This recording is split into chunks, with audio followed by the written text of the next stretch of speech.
Gaza में युद्ध के बीच ईरान में हमास को सबसे बड़ा झटका लगा है, जिसे शायद हमास कभी भूल नहीं पाएगा। या यूं कहें कि इस घटना से इजरायल और हमास युद्ध के बीच एक नया इतिहास लिखा जाएगा। जी हां, हम बात कर रहे हैं हमास के पॉलिटिकल ब्यूरो के मुखिया इस्माइल यानेही की हत्या की, जिनकी ईरान की राजधानी तेहरान में एक हवाई हमले में मौत हो गई है। हानिये के साथ उनका एक बॉडीगार्ड भी मारा गया है।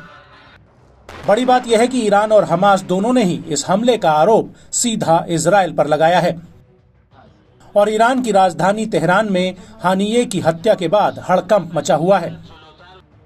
दरअसल ईरान के supreme leader Ayatollah Ali Khamenei ने इस घटना के बाद राष्ट्रीय सुरक्षा परिषद की एक आपात बैठक बुलाई थी, जो उनके एक घर पर हुई है। आमतौर पर सुरक्षा परिषद की बैठक असाधारण हालातों में बुलाई जाती है और इस बैठक के बाद आयतुल्लाह अली खामनेई ने एक बहुत बड़ा ट्वीट कर दिया है, जिससे मिडिल ईस्ट में एक भयंकर युद्ध छिड़ सकता है।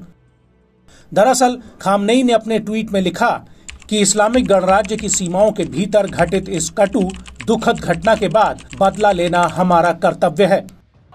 आपको बता दें कि हानिये की हत्या के बाद अब ऐसा लग रहा है कि कहीं ईरान सीधे इजरायल पर हमला न कर दे।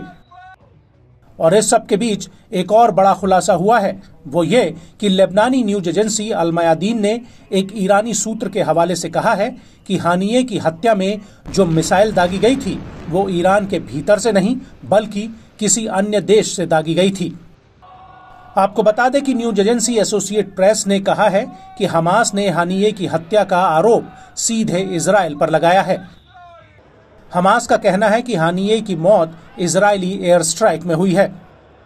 गौर करने वाली बात यह है कि 30 जुलाई 2024 को हानिये ईरान की राजधानी तेहरान में ईरान के नए राष्ट्रपति मसूद पेजेश्कियन के शपथ ग्रहण समारोह में शामिल हुए थे।